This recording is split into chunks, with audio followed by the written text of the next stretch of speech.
Ready? Hi guys, and welcome back to the channel from the steam engine and myself. And today, still in Scotland, but we're going to explore the coastal areas. And the weather forecast for the next week is a little mixed. So, yeah, saves washing the van, I guess, doesn't it?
Ooh, this looks like a nice little spot. A couple of other campers here. There's a toilet here, there are bins here. Allegedly we can get some water from the toilet. There's a tap outside, and there's even somewhere that you can drop your cassette toilet. Anyway, this is an absolutely beautiful spot. I can see clouds on the horizon, so I can see the weather's coming in. And yeah, it's about a 20-minute drive from where I was last parked up.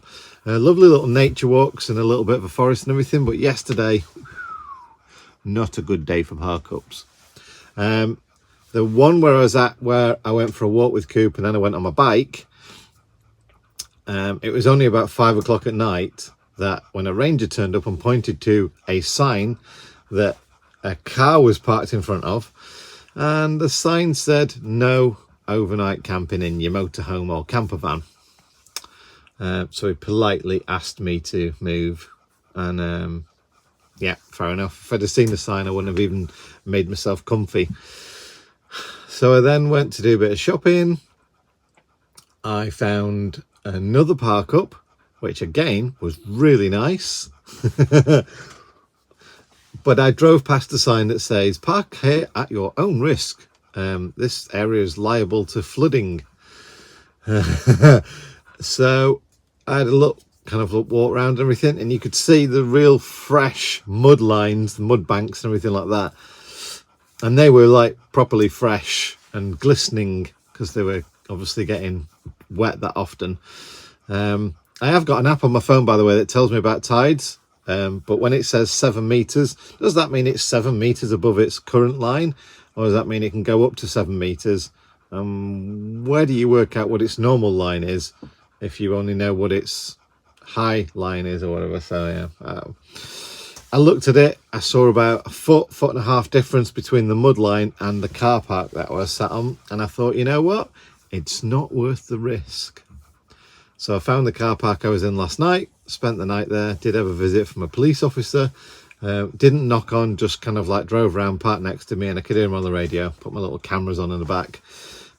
They checked obviously the vehicle and walked around it, and then decided, you know, that was all right and left me. But yeah, it was next to a busy road, not ideal. Cars going past all night. It's quite a high speed road, so I thought, nah, let's find somewhere else. So this spot is blimmin' lovely.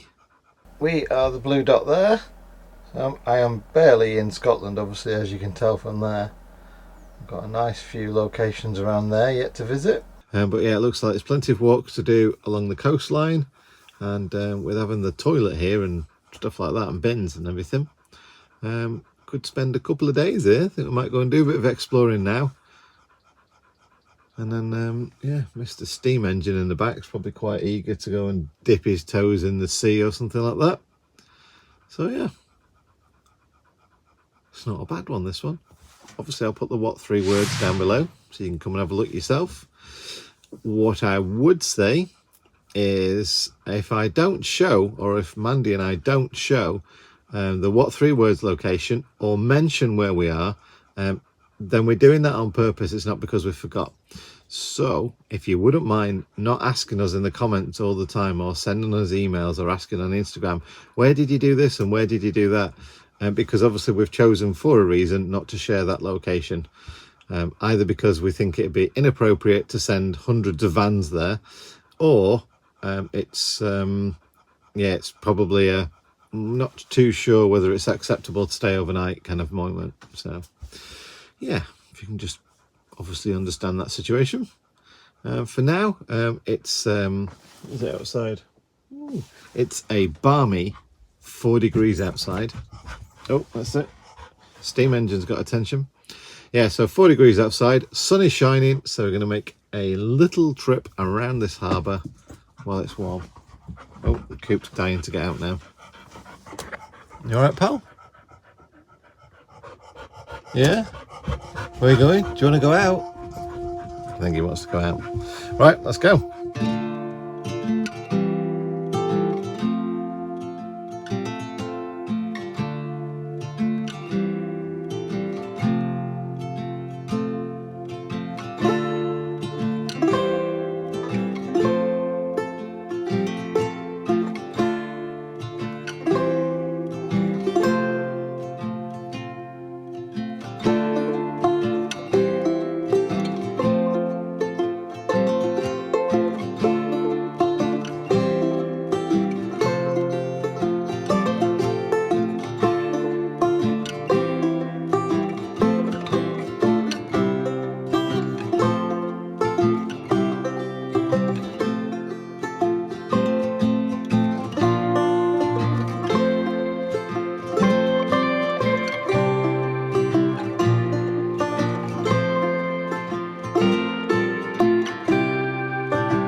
That was a cool little bit of fun, watching the local rowing club set off to yeah, get out into the Irish Sea, I think it is over there.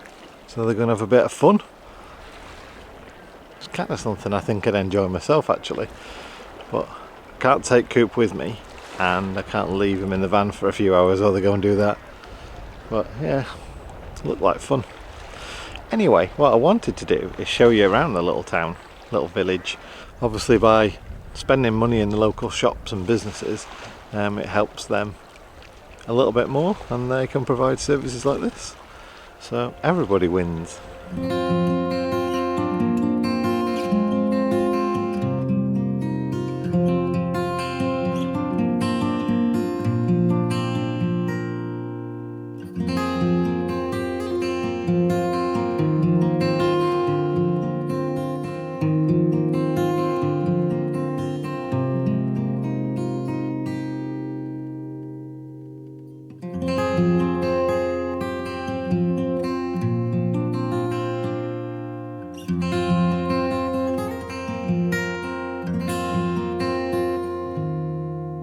Bought some essentials.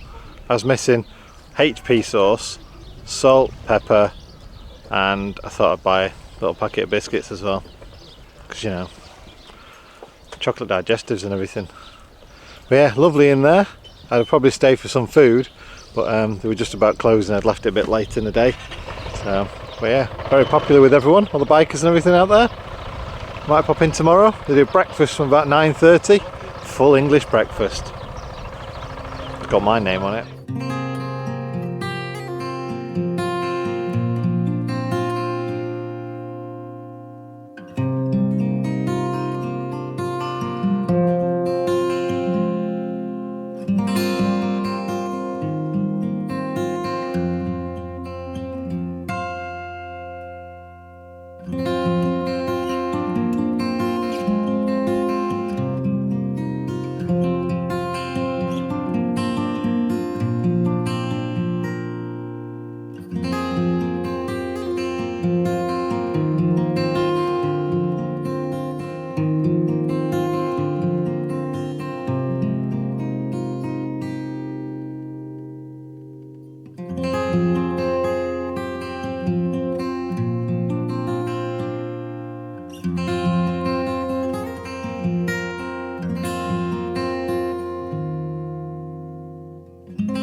Look at this for a work day. It is Sunday, but you know, I suppose editing is working. But yeah, wait for this. Boom. Look at the views. Can't really argue with that, can you? I suppose I'll get a bit back to editing now. Aww. But it's nice being back amongst people. But I like a walk into the village, and yeah, bought a few essentials. Had a chat with a few people, said hello. Everyone's nice and friendly and that. So I feel a bit better now. I actually heard somebody talking around the village that they'd stayed in one of the holiday cottages or something for the last 2 weeks and they got a suntan. It's the 2nd of March. Don't normally get a suntan, especially in Scotland this time of year. Mind you, I guess people get a suntan going skiing, don't they? So yeah, maybe possible. If I stay here long enough, I'll get a trucker's arm. That's enough editing for one day. It's time to go and play with Coop and enjoy the sunshine.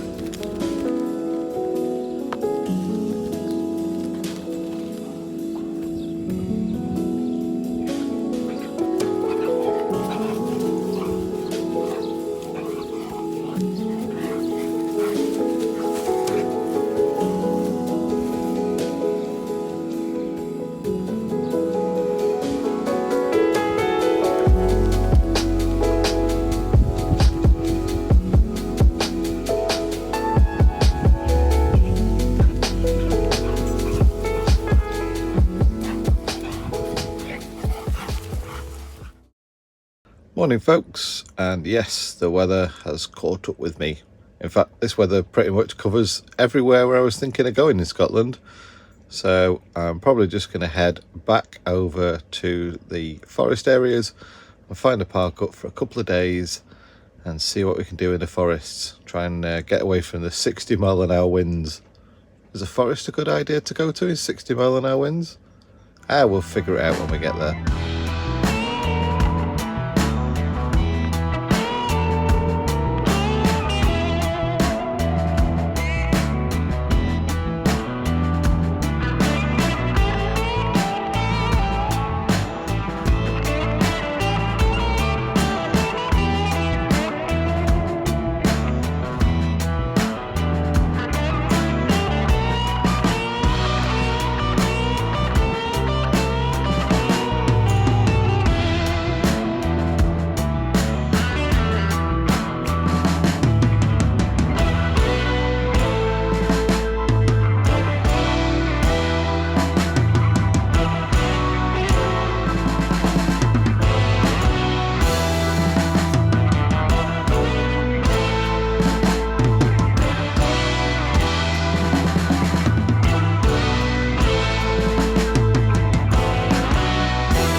actually raining at the moment, so me and Coop have just been out.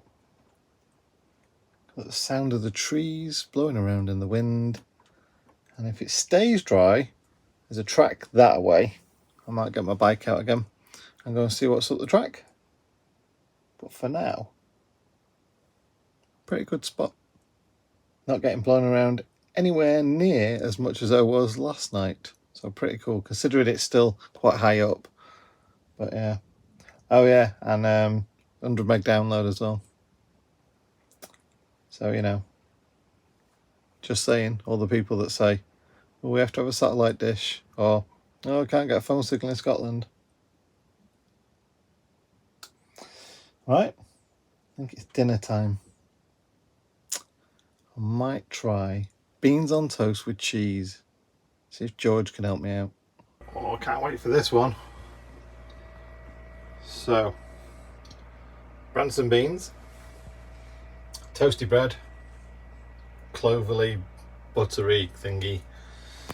George for the toast, and the induction hob for the beans. Now, this is a bit different actually, because the EcoFlow is actually the hookup. So what I'm trying to do is to save using the inverter and our batteries to cook, and leave all that just for heating and lighting and everything else in the fridge, and then use this for all the cooking. I can switch it on and off remotely. I can charge it as well while we're driving down the road. So it just makes sense to give it something to do, in all fairness. So I'm going to give it cooking to do.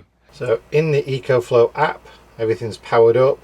Like I say, this now is hookup. So as soon as I switch the mains on, it's going to be like going to site on hookup. You've heard that beep, and then look, everything comes to life. So I can now use the George, and then I can make my beans in there. I'm just going to save power for a minute though. Right, so that's off. So yeah, I'm just going to set myself up with my beans and my toast, and then I'll let you know how it went later. Right, so I switched everything on. It's just the George format that's on now. But a little top tip I'm going to try this time. Obviously, I've never done this before, so it can't be a top tip. But it is if it works anyway. When I make toasties, I was given a special instruction by Toasty Jack, and that is to butter both sides of the bread when you make your toasties. So I'm going to do the same now, because, you know, I'm trying to make toast.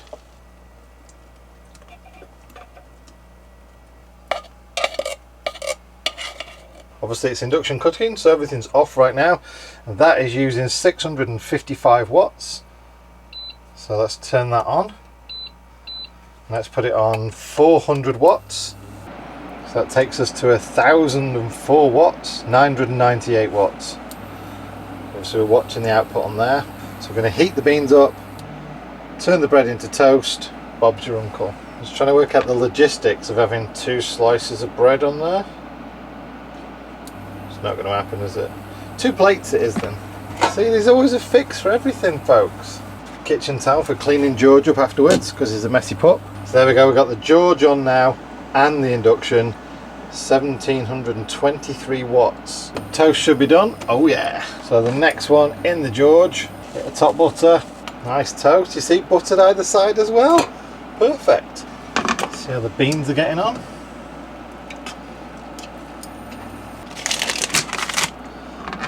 Cheese and cheese grater, can't forget that. Mature cheddar. Oh yeah. Yeah, those beans are really doing now. So the beauty about both appliances is they switch on to heat up and then off, and depending on how hot you want them depends on how long they stay on. Now the George obviously is just one, it's on and then off for a bit and off. This one obviously depends on how hot you set that to be. So you can see there the graph is showing that it's had demand a little bit and then not, then a little bit, then not. So right now it still lasts 1 day and 16 hours cooking toast, for example. 92%, we've lost 6% of power. Yep, and I would say that's done on the toast. So what we can do now is just turn off the power. There we go, heard it beep. So that's off now.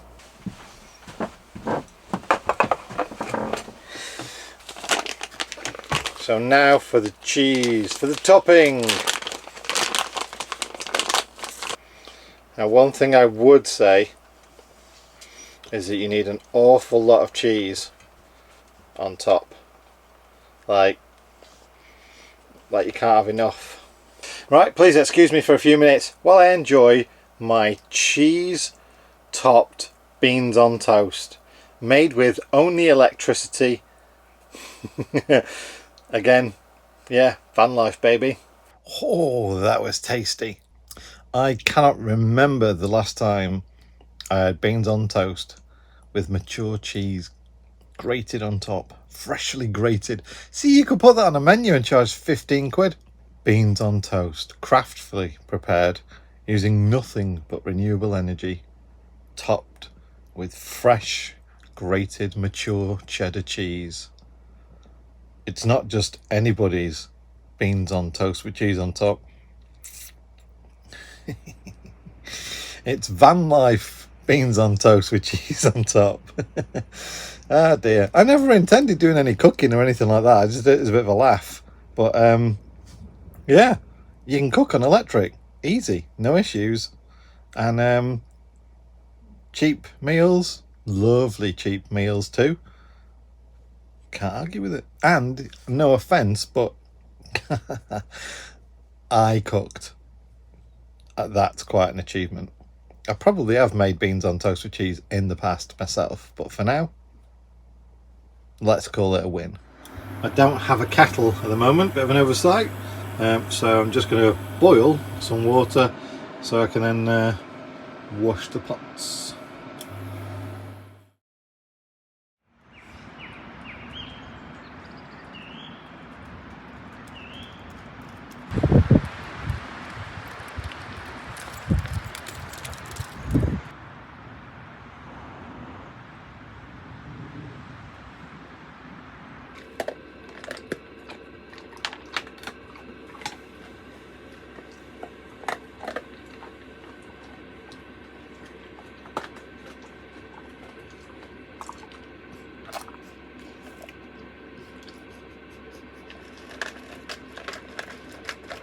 So I've gone back to using that for my sat-nav because I'm using this to drive around with OS maps so I can spot all the forest tracks and things like that.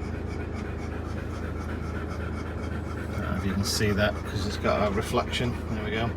So not only can I see the forest tracks, I can see elevation changes. Forest tracks means good parking possibly. It means somewhere to go walkies and somewhere to get on a bike as well. Obviously if it looks like there's no sign of logging activity as well. And that seems to have been a bit better actually in the UK than it was in Europe. So far it's not actually let me down. I've had a iffy couple of days really. Found some absolutely mega parkups. It's just the wrong time of year. So I've nicknamed it the 3 L's. It's not location, location, location. It would be if it wouldn't be for the time of year. Instead it's locals putting up signs and barriers. Lambing season, which means the puffer train there can't be let out. And I even had one farmer when we was on a lead walking around saying, can you just take your dog away? Because he'll upset either the sheep, the lambs, or the sheepdogs. And obviously the last L, it's logging season. So some of the lovely parkups I found in the middle of a forest, on forest tracks like I am now, I've been woken up at sort of like 4 in the morning every hour for 12 hours after that because you know the guys have been coming in the trucks taking out all the logs. In fact I've had probably 4 or 5 parkups in the last few days that I've had to leave shortly after arriving because of issues like that. So yeah, and now I've found snow. It's got down to -1. It was forecast to be cold, but during the night, not during the day. But yeah, it's quite a lot of snow out there right now. But most of the forest tracks are open around here, so I'm gonna have a rummage around the forest tracks for a little bit, see what I can find. What I've found at the moment is really good. It's dead level. It's even got a picnic bench and stuff like that, but it's muddy as hell. It's almost like sort of a place that's just been flattened off. It's not really part of the forest tracks or anything like that. Which means that if I'm going to be here for a few days, the van is going to be absolutely filthy, with Coop coming in and out every, I don't know, 3 hours or so, because he has to go toilet because he's getting an old gentleman, old puffer train. So yeah, I think this one's going to have to be a skip it as well, which is unfortunate. If it wasn't for the bad weather and if it was dry, this is a mega spot, like really mega spot. Another good thing about the OS maps as well is that it shows all the cycle routes and green lane routes and all that kind of stuff. So yeah, yeah, I think I'll nip up towards the coast actually, probably because it'll be warmer. And they've decided, you know, because of the weather, I'm probably just going to do a coast to coast. What you've probably not seen from after me leaving the fishing village is all the issues that I've had with parkups, and it's pretty much predominantly due to weather. Like I say, apart from the 3 Ls. So yeah, I'm going to go to the coast. I think that's my best bet to enjoy my last few days in Scotland before I head off somewhere else. Seeing the number of trees bent over or snapped or anything else, I think that's another good reason to avoid parking up in the forest right now. Yeah, I'm gonna get out of here.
This will be a good test of the microphone. We're at Dunbar and it's very, very, very windy.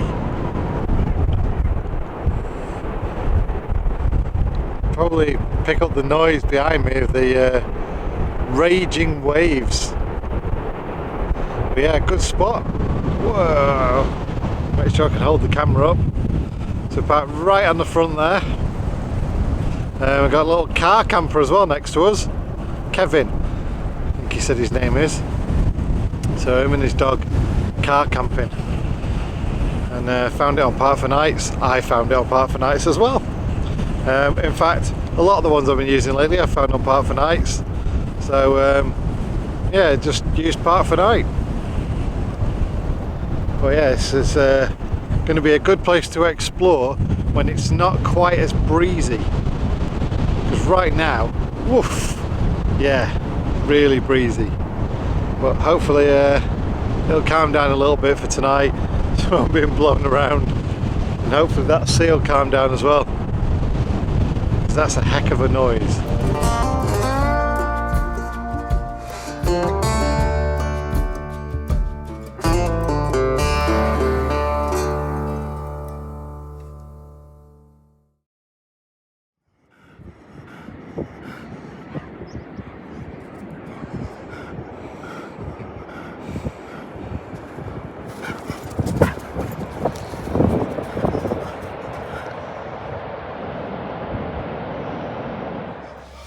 Well, as you can hear, the steam train is going again. So that means either we've just arrived or we've just set off. It's the latter. Ready to set off almost. Yeah, we've done coast to coast of Scotland really, and everything in between. So just seeing every type of weather and every type of scenery as well. From beach, rolling seas, rocky bits, outposts, hills, mountains, lochs, streams, lambs, Highland coos. So that concludes our little Scottish coast to coast little trip. Hope you liked it. If this is your type of video, then please hit that subscribe button and the thumbs up button as well, and all them buttons. And yeah, we'll catch you on the next video. Take care guys, see you later, bye.